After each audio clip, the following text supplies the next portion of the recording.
Bom dia, pessoal. Bom dia a todos aí.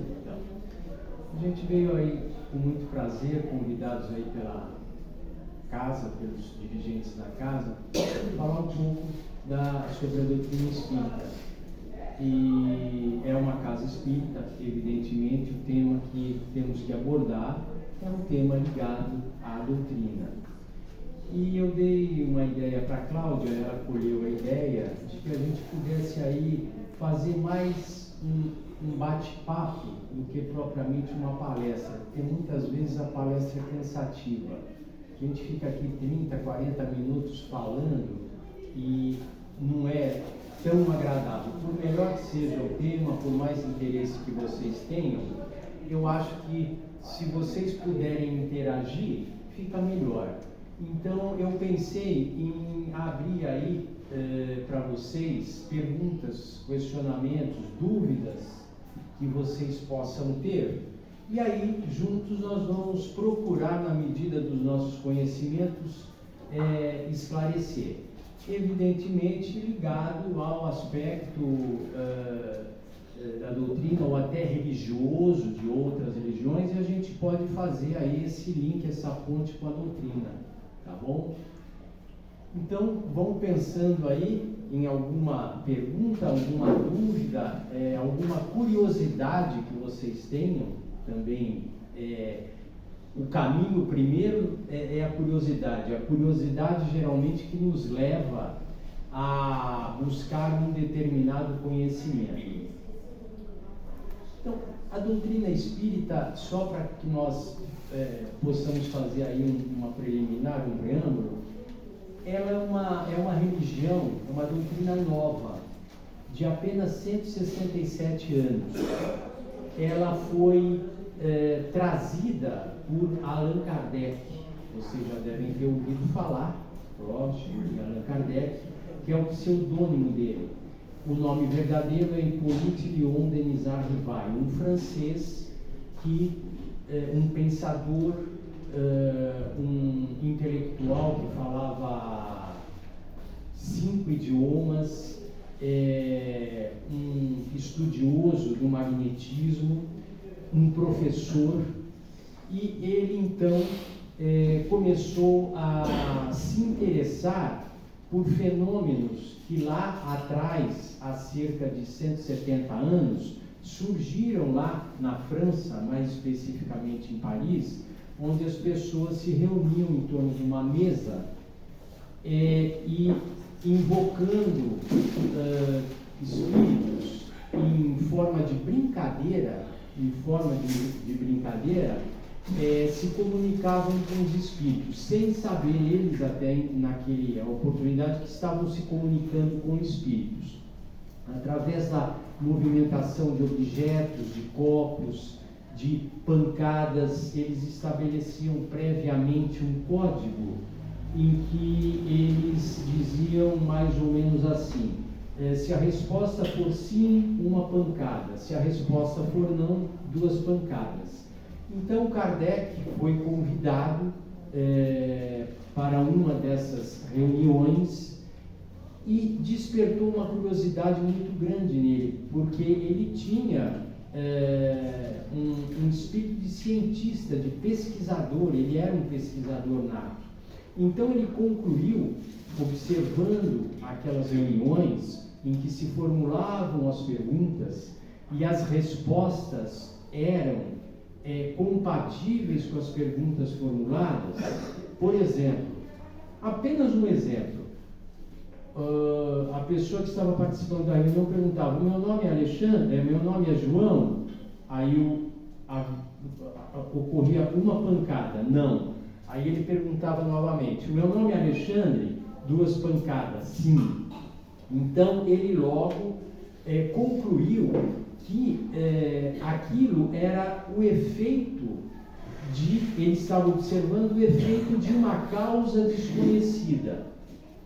E também concluiu que se o efeito era inteligente, ou seja, tinha uma lógica, a causa também era inteligente.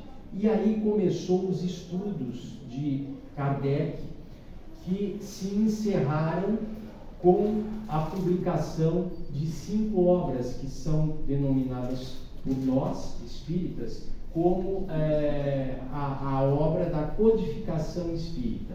Então nós temos a primeira obra, as 5 obras, o Livro dos Espíritos, temos o Livro dos Médiuns, temos o Evangelho, temos a Gênese e temos o Céu e o Inferno. E todas essas obras, principalmente a primeira delas, Livro dos Espíritos, que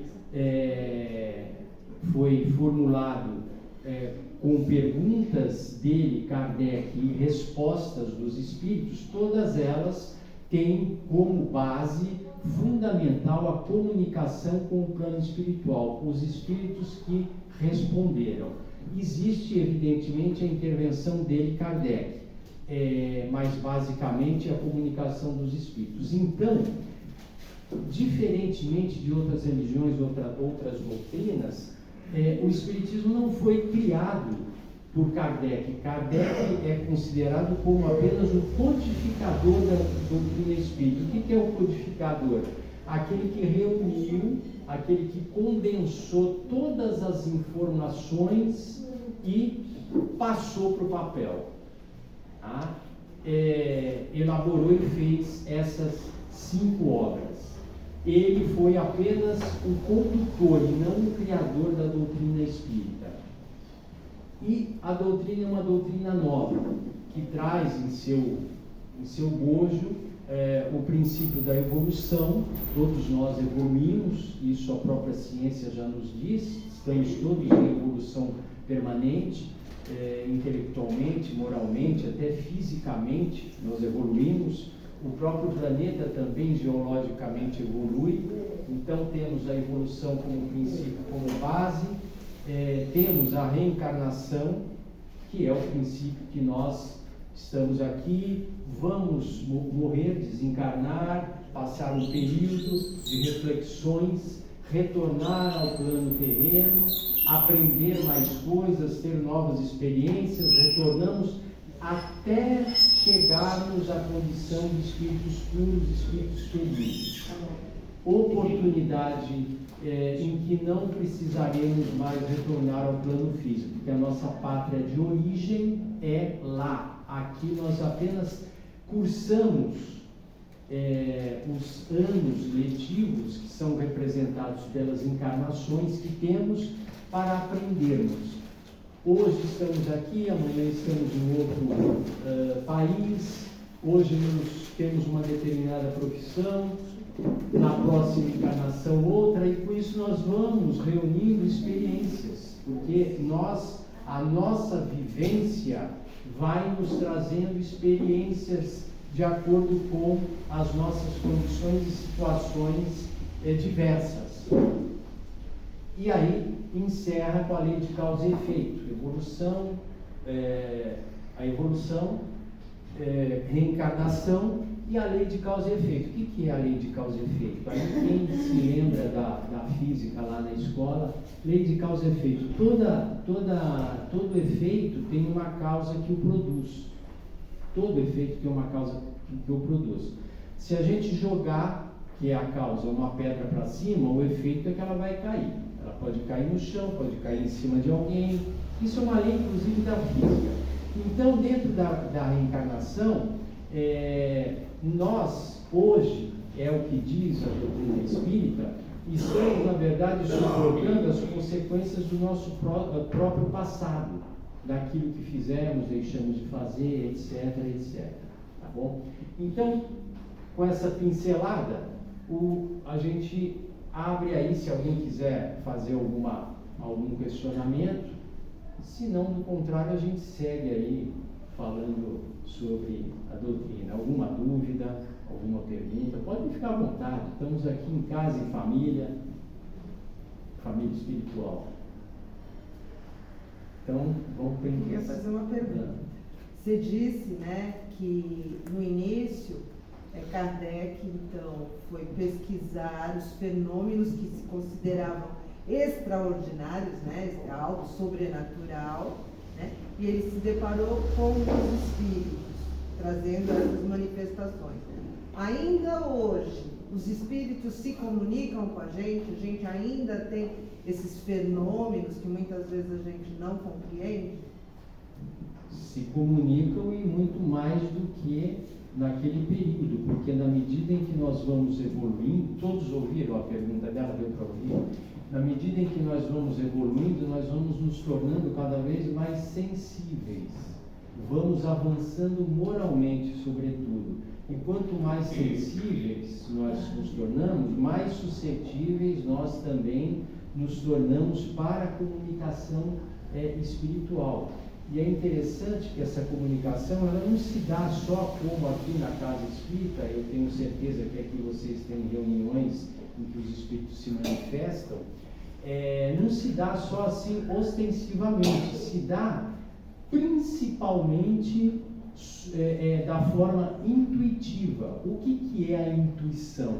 A intuição nada mais é do que uma sugestão dos espíritos que no nosso inconsciente nós adotamos ou não adotamos. Temos aquela intuição, é a mensagem que fica aqui no nosso psiquismo.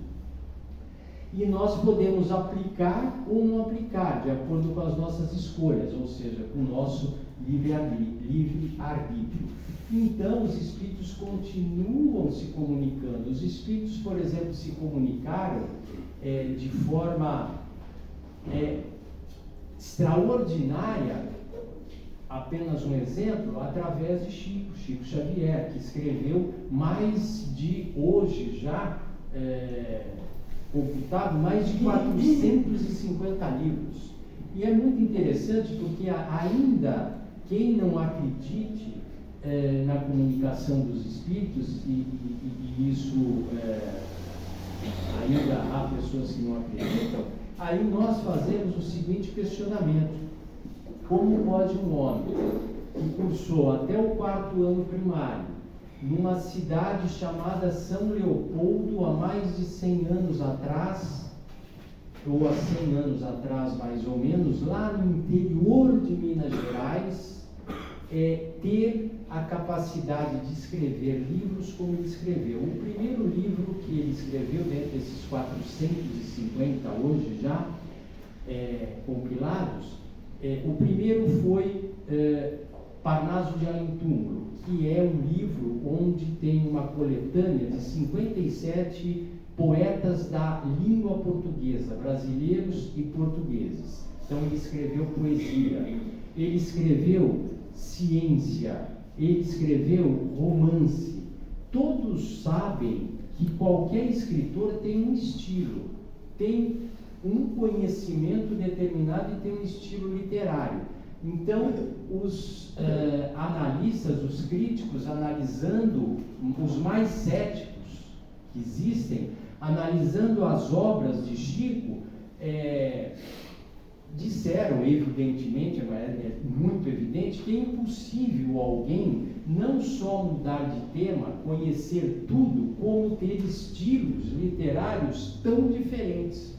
No único livro que ele escreveu de poema, que foi submetido aos críticos literários do mundo inteiro, porque foi traduzido o livro, já se identificou que seria impossível uma pessoa mudar de estilo 57 vezes, porque eram 57 autores ou poetas da língua portuguesa.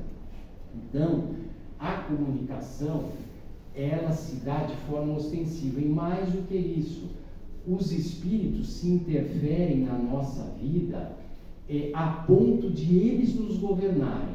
Eu não me recordo o número da questão de um livro dos espíritos, que está lá, em que Kardec questiona os espíritos, e ele pergunta exatamente assim: até que ponto os espíritos influenciam na nossa vida?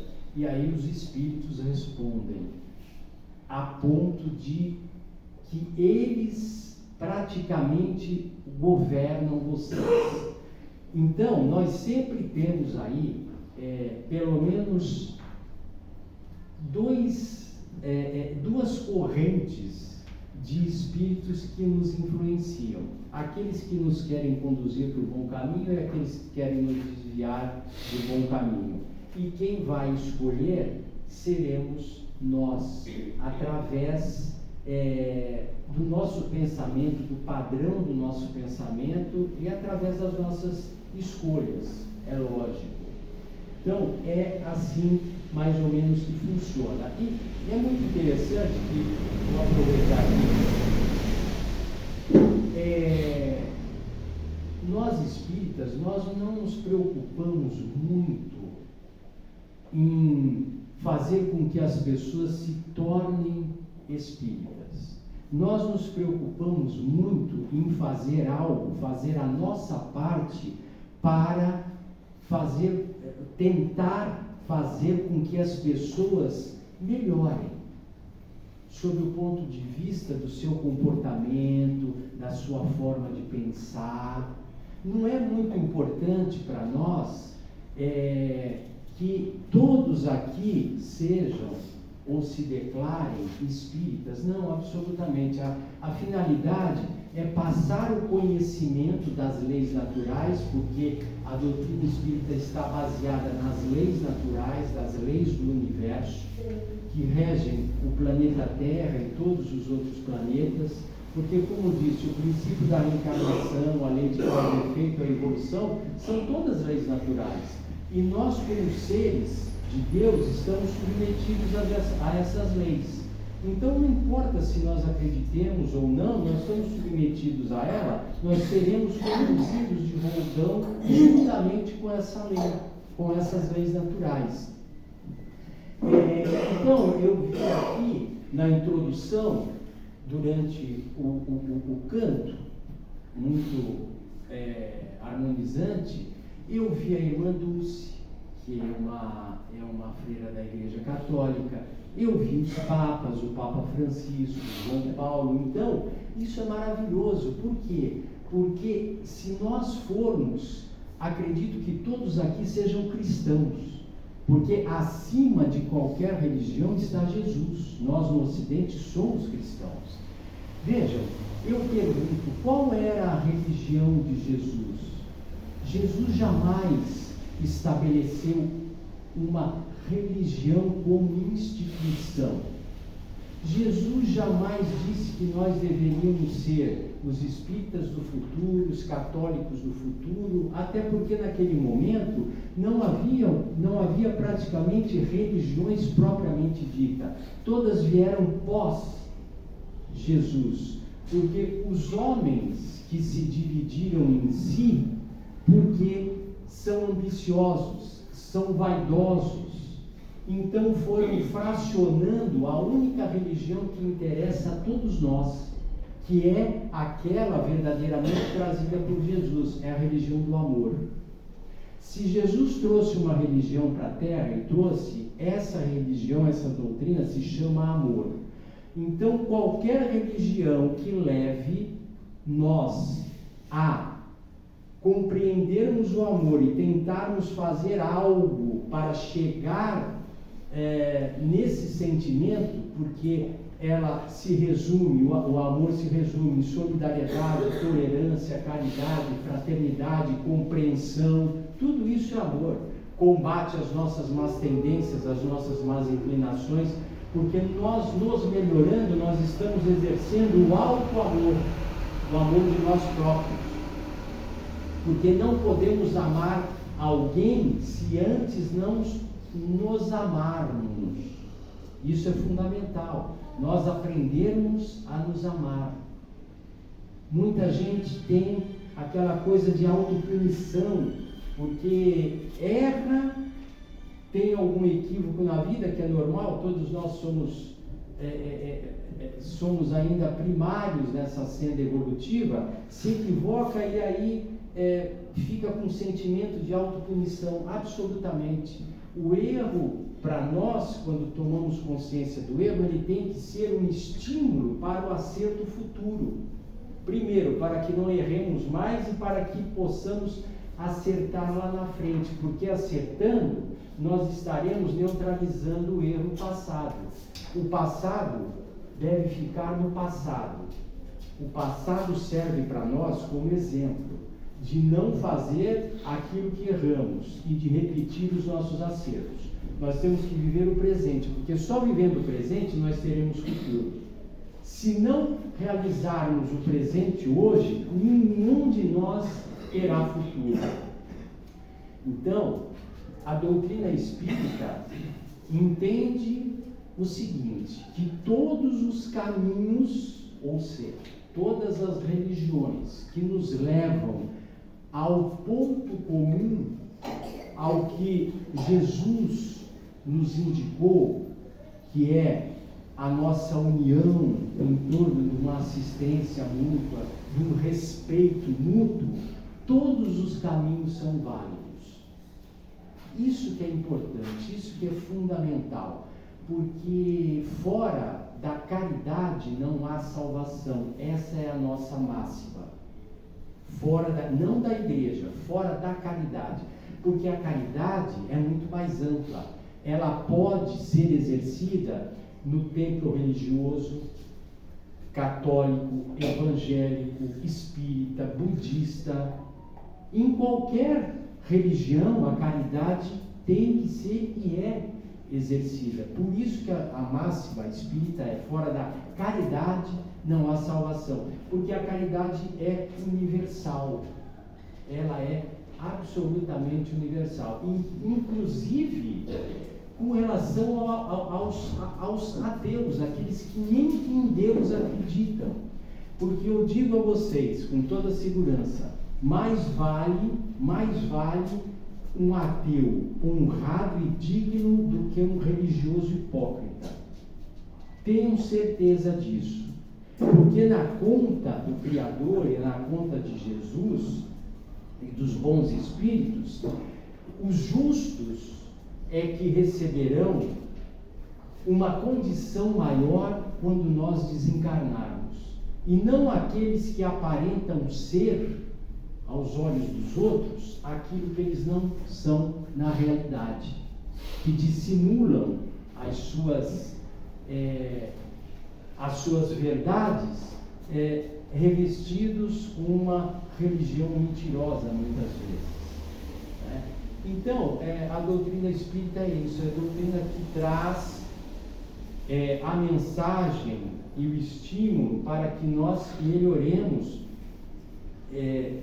moralmente, acima de tudo. E o que é a moral?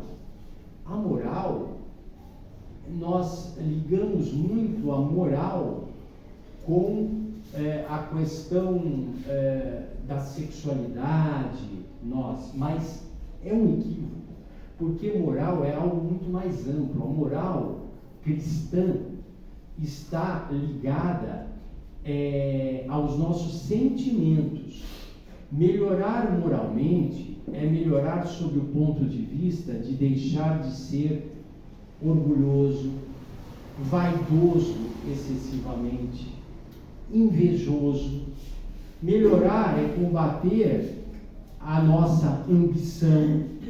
Melhorar é enxergar o mundo melhorar moralmente é enxergar o mundo de uma forma melhor, de pensar de forma positiva, construtiva, e não pensar de uma forma destrutiva, em que nós estaremos nos contaminando com a nossa própria energia, nossa própria vibração. Toda palavra tem sua energia própria, todo pensamento tem a sua energia própria.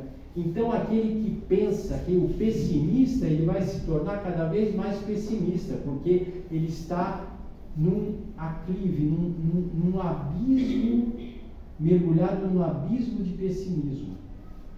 Aquele que pensa de forma positiva é o inverso, e ele será mais feliz, porque é evidente que nós, quando temos um padrão de pensamento construtivo, um ideal de que nós temos a potencialidade de sempre melhorar e nos melhorar, nós ficamos mais felizes, porque nós estamos ativando a nossa esperança, ainda que estejamos passando por momentos difíceis, porque a vida é assim mesmo. A vida é constituída de altos e baixos, e geralmente depois de uma grande dificuldade, de um grande problema que nós passamos, financeiro, de saúde, de relacionamento social, humano, emprego, sempre nós saímos mais fortes, porque depois de toda a tempestade da maré violenta, vem a calmaria, aquela calmaria que você pega o seu barquinho e fica tranquilo naquele mar absolutamente calmo, quase silencioso. Então, essa é a vida, mas muitas vezes nós não compreendendo a vida, responsabilizamos a vida pelas nossas dificuldades, quando na realidade nós teríamos que tirar um aprendizado, e as dificuldades nos ensinam, sem dúvida nenhuma. Certamente, as pessoas que têm uma idade mais avançada, eu tenho 63 anos. Com 63 anos, eu estou muito mais equilibrado do que quando tinha 30. Estou menos afoito, tenho uma sabedoria maior. Por quê? Porque eu passei por mais experiências. Eu já levei mais pancada na vida nesses últimos 30 anos e aprendi com tudo isso. E todos os senhores e todas as senhoras também aprenderam, estão mais maduros, estão mais maduras, estão mais sábios. Essa é a vida. A vida é igual para todo mundo. É que cada um enxerga ela de uma forma. É interessante, tem uma história muito interessante, porque havia um terapeuta, um psicoterapeuta que resolveu fazer uma pesquisa com relação ao comportamento de trabalhadores que trabalhavam em obra, que tinham um trabalho pesado. E ele foi numa região onde havia uma pedreira e os trabalhadores estavam transportando com aqueles carrinhos de mão, não os pequenos, aqueles carrinhos quadrados maiores de mão, rochas brutas de um ponto para outro. Então ele foi lá com um papel, uma prancheta e começou a interceptar os trabalhadores e destacou de todos os 3 que ele entrevistou e relatou o seguinte: o primeiro trabalhador passou com o carrinho cheio e ele perguntou: o que você está fazendo, meu amigo? E o trabalhador, carregando aquele carrinho pesado, depositou o carrinho assim, apoiou ele no chão e falou: você tá louco? Você não está vendo que eu estou carregando esse carrinho de pedra aqui? Deixa trabalhar, rapaz, você não tem o que fazer, ele deixa trabalhar. Pegou o carrinho e seguiu. Ele anotou: é um revoltado. Aí ele interceptou o segundo trabalhador e perguntou: o que você está fazendo, meu amigo? Eu não aguento mais. Eu estou trabalhando, estou exausto. Aí ele falou: mas você tem 1,75 m, 1,80 m de altura, é forte, parece que isso não é tão difícil para você. Mas essa vida eu não aguento mais, eu não aguento mais a minha casa, não aguento mais esse trabalho, dá licença, me dá licença. Seguiu. Aí ele anotou: esse é depressivo. Aí o terceiro trabalhador, o primeiro era revoltado, o segundo depressivo, o terceiro trabalhador: meu amigo, o que você está fazendo aí? Aí ele para, abre um pequeno sorriso, deposita o carrinho e faz exatamente assim: eu estou construindo aquela catedral, olha como ela é bela, e quando eu terminar, eu vou ter orgulho de dizer para os meus filhos que eu ajudei a construir aquela catedral. Então vejam, os 3 trabalhadores estavam fazendo exatamente a mesma coisa. A única diferença é que cada um deles tinha a sua visão pessoal do que ele estava fazendo. E isso mudou a vida totalmente deles, porque um era um revoltado, o outro era um depressivo e o terceiro era um idealista. Então, a vida está de acordo com a nossa visão. com o nosso entendimento. E aí nós voltamos à doutrina espírita. A doutrina espírita é um dos veículos que traz um esclarecimento para que nós possamos, ou pelo menos oferece os meios para o esclarecimento, para que nós possamos compreender um pouco mais a vida e tudo aquilo que nos cerca, inclusive as nossas dificuldades, mas também inclusive as nossas virtudes, porque temos virtudes, muitas virtudes, mas temos muito mais do que virtudes, potencial, porque todos nós somos dotados de um potencial extraordinário para podermos ser solidários. Porque o amor que Jesus nos trouxe, nos indicou, não é apenas o amor doméstico, limitado, do pai para o filho, da mãe para os filhos. Isso é uma obrigação até natural. O amor que ele nos trouxe, que nós devemos compreender, e vamos lá, ao longo das reencarnações futuras, poder compreender isso, não importa o tempo, é o amor universal. E amor universal, ele transcende a família. Ele vai muito além da família. Mas não é no sentido de amar da forma como nós amamos os nossos filhos, a nossa mãe, não. É um outro tipo de sentimento. O amor que ele explicou, o Evangelho, Jesus explicou e o Evangelho esclarece, segundo o Espiritismo. O amor universal é simples. É fazer aos outros aquilo que nós gostaríamos que fizessem para nós.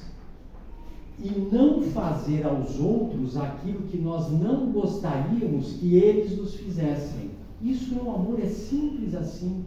Nós não precisamos amar, eu te amo, não é isso, é o respeito. Nós gostaríamos que alguém, quando nós formos pedir uma informação, vamos supor, numa repartição pública, na prefeitura, no estado, fôssemos tratados bem.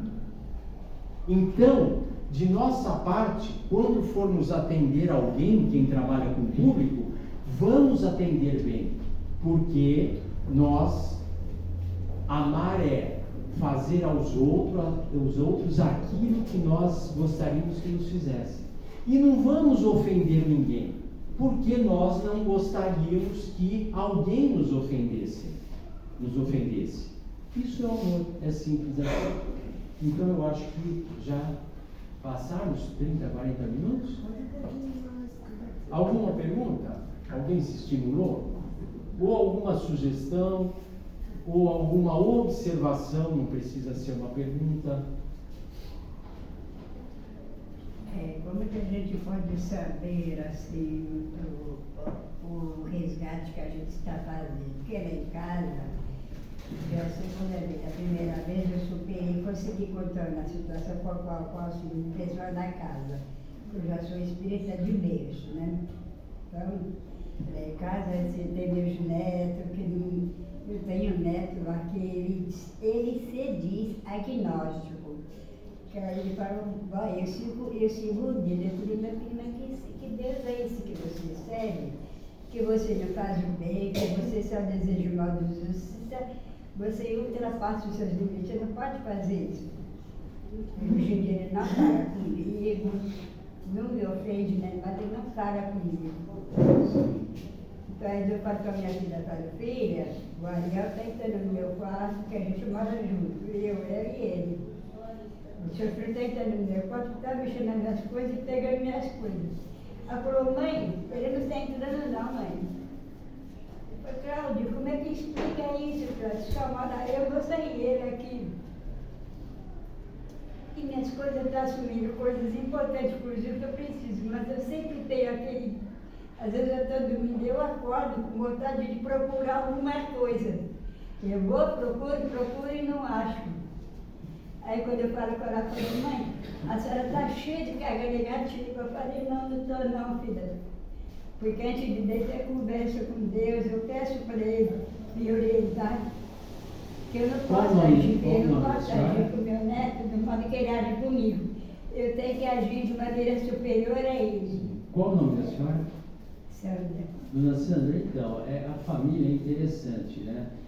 A família é uma reunião de espíritos que quase sempre, ou sempre, já tem um histórico passado, né? E eu costumo dizer, e a doutrina também nos indica isso, que a família, na realidade, é um laboratório, é um grande laboratório, é um laboratório de convivência.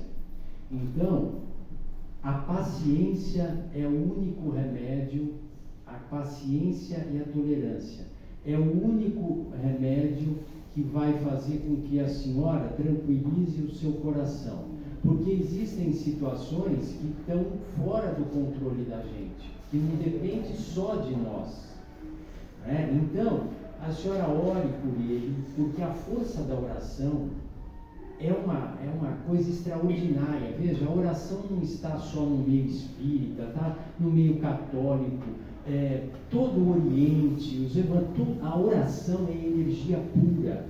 A senhora depois procure a casa, vai explicar para a senhora como é que se faz o evangelho no lar. É importante a senhora fortalecer o seu lar. Faça a sua parte. Faça a sua parte. Com perseverança as coisas vão mudar. As coisas vão, aos poucos, vão mudar. Mas não renuncie a esses acontecimentos, a essa família, a esse seu neto, porque não é por acaso que ele reside com a senhora e que a senhora está lá para tentar, talvez seja uma das sustentações dele nesse momento, viu? E é isso que, a princípio, eu digo para a senhora. Então, eu acho que, por hoje, já deu, né? Pelo horário, não sei o horário de vocês, eu estou aqui à disposição. Oi? Tá? Então, olha, eu agradeço a atenção de todos e que todos nós possamos ter aí um excelente domingo, comer aquele macarrãozinho com franguinho, se Deus quiser, né? E vamos abençoar esse almoço de domingo, porque muitas vezes tem pessoas que não têm o que comer, mas tem pessoas também que têm condições de comprar o que quiser, mas não podem comer por algum problema físico. Então, a gente muitas vezes, para nós, a gente olha uma determinada pessoa e só porque ela tem uma condição melhor nós achamos que ela é feliz. Mas muitas vezes as pessoas que têm mais condição financeira são os mais solitários do mundo, porque quanto mais a pessoa tem materialmente, mais cercada ela está de pessoas interesseiras. E a gente observa no mundo, isso é outra coisa que a gente percebe, que as pessoas que levam a vida de forma mais simples é que tem os verdadeiros amigos, que é o amigo que quer bem mesmo, né? Aquele que se aproxima pela afinidade.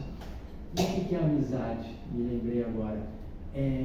Amizade, o verdadeiro amigo a gente conhece na hora da precisão. O verdadeiro amigo é aquele que chega no exato momento na sua vida em que todo mundo está indo embora.